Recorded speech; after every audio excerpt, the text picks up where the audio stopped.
આજે આપણે બનાવવાના છે લીલા ચણાના સમોસા, જોરદાર, બહુ જ સરસ અને નવા ટેસ્ટ સાથે. તો સૌથી પહેલાં આપણે ચણા ફોલી અને રેડી કરી દઈશ. લીલા ચણા ફોલી અને મિક્સરના જારના અંદર લઈ લીધા છે. પછી આપણે આને પીસી દેવાના છે પહેલાં. પછી આપણે એક પેસ્ટ બનાવવાની છે સમોસા બનાવવા માટે. તો તમે જોઈ શકો છો મેં લીલા મરચાં લીધા છે, બહુ તીખા નથી.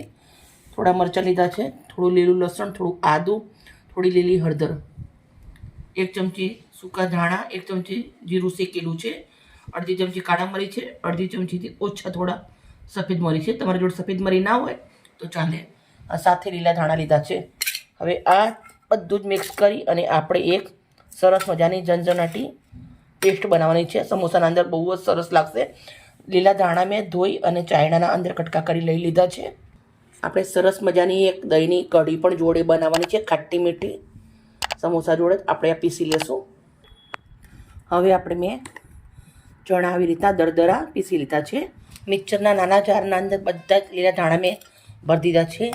2 જાતના કાળા મરી, જીરું અને સૂકા ધાણા, લસણ, હળદર, આદું, લીલા મરચાં. હવે આપણે પેસ્ટ રેડી કરી દઈશું. પેસ્ટ રેડી થઈ ગઈ છે.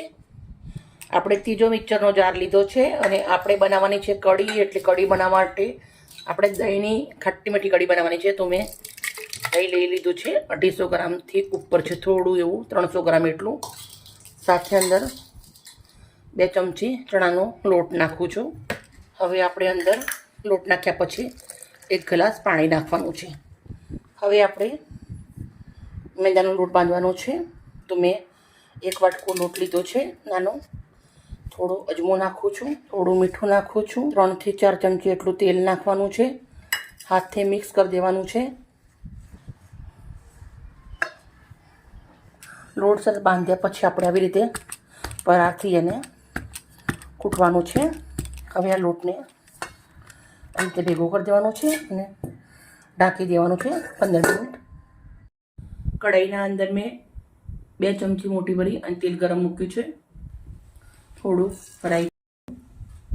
રાઈ જીરું ટાટકે એટલે થોડી નાખવાની છે હિંગ. હવે આપણે જે પેલી પેસ્ટ બનાવી છે ઝણઝણાટવાળી એ નાખી દઈશું. 2 મિનિટ જો સાંતળશું. મરચાંવાળી પેસ્ટ થોડી સંતળાવી એટલે પછી આપણે આ જે ચણા પીસેલા છે લીલા એ નાખી દેવાના છે.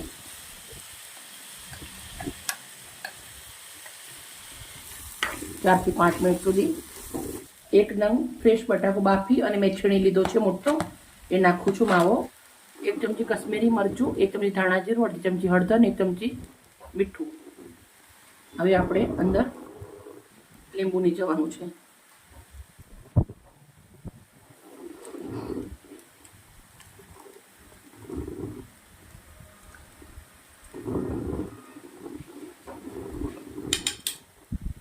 મસાલાને મિક્સ કરીશું. આથી આપણે ફ્રેશ લીલા દાણા પણ નાખું છું. આપણે ટેસ્ટમાં પણ લીધા છે અને આવી રીતના ઉપર પણ નાખીએ છીએ. મસાલો બહુ જ સરસ લાગે એટલે મસાલાને સરસ મજાનો મિક્સ કરી દેવાનો છે. મિત્રો એકદમ સરસ મજાનો ઝણઝણાટી મસાલો બની અને રેડી થઈ ગયો છે. તમે જોઈ શકો છો, બહુ જ સરસ. સાઈડમાં મૂકી દો, ઠંડો પડવા દેશું. આપણે કઢી બનાવી લઈશું. તેલ ગરમ થઈ જાય એટલે રાઈ, જીરું અને મેથી નાખવાની છે. મિત્રો આ રાઈ, જીરું, મેથી તાટકી ગઈ છે. હિંગ નાખું છું. મરચાં નાખ્યા છે આપણે 2 નંગ, 4-5 મરચાંની પેસ્ટ અને થોડું લસણ વાટીને નાખવાનું છે. મીઠી લીમડીના પાન. હવે આપણી જે છાશ બનાવેલી છે દહીંની એ અને ચણાનો લોટવાળું ખીરું, થોડી હળદર, મીઠું, ધાણા જીરું, લાલ મરચાંનો ઉપયોગ આપણે નથી કરવાનો. હવે આપણે આને 5 મિનિટ સુધી ઉકળવા દઈશું. પહેલાં 5 મિનિટે ધીમા તાપે ઉકળી રહી છે. તો હવે આપણે ગોળનો ટુકડો નાખવાનો છે. તમે ઓછું વધારે કરી શકો છો, પણ આપણે ખાટી મીઠી કઢી કરવી છે એટલે ગોળ આપણે નાખ્યો છે. સાથે આપણે લીલું લસણ અને લીલા ધાણા નાખવાના છે. થોડાક એવા ધાણા હું બચાવી દઉં છું. મિત્રો તમે જોઈ શકો છો આપણી કઢી બહુ જ મસ્ત મજાની ઉકળી ઉકળી રેડી થઈ ગઈ છે. હવે આપણે સમોસા બનાવવા માટે રોટલી વણી લેશું. આપણો લોટ સરસ મજાનો મુલાયમ થઈ ગયો છે.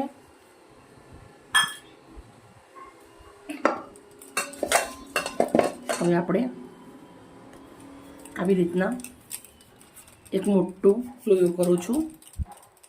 એની આપણે રોટલી બનાવી દેવાની છે. થોડુંક હું અટોમણવાર કરું છું.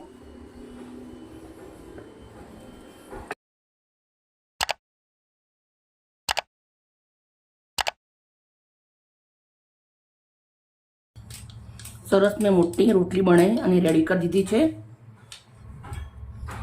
હવે આપણે એક વાટકી લેવાની છે. થોડી આવી રીતના લોટવાળી કરું છું વાટકીને. પછી આપણે આવી રીતે એને કટ કરી લેવાની છે નાની નાની રોટલી આમાંથી.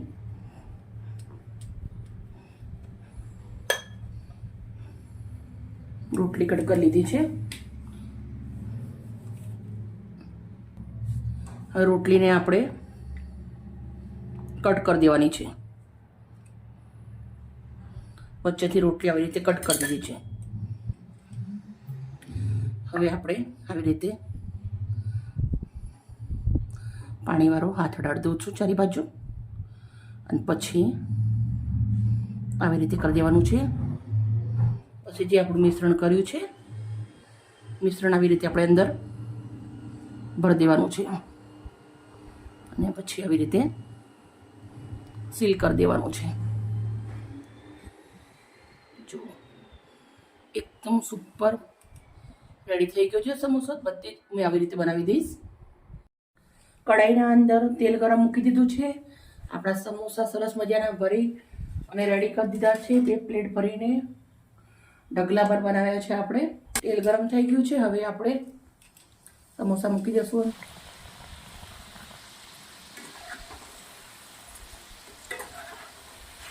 મિત્રો તમે જોઈ શકો છો એકદમ કલર ચેન્જ થઈ ગયું છે. બહુ જ સરસ મજાના સમોસા તરી રેડી થઈ ગયા છે. બાજુમાં મેં કાણાવાળો ચાયણો લીધો છે. નીચે તાસ રાખેલો છે તો નીચે તાસ લોટ બાંધ્યો તો એ છે. થોડું એના અંદર એક્સ્ટ્રા તેલ નીકળી જશે. બધા જ સમોસા આ પ્રોસેસ તો હું તરી રેડી કરી દઈશ. ચાલો હવે સર્વ કરશું.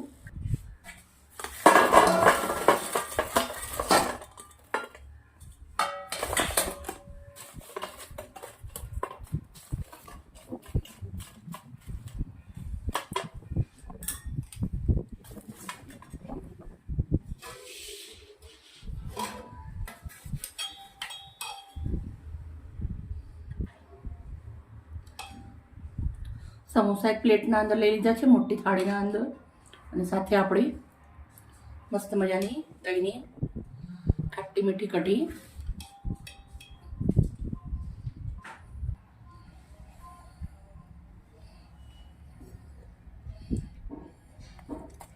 તરેલા મરચાં.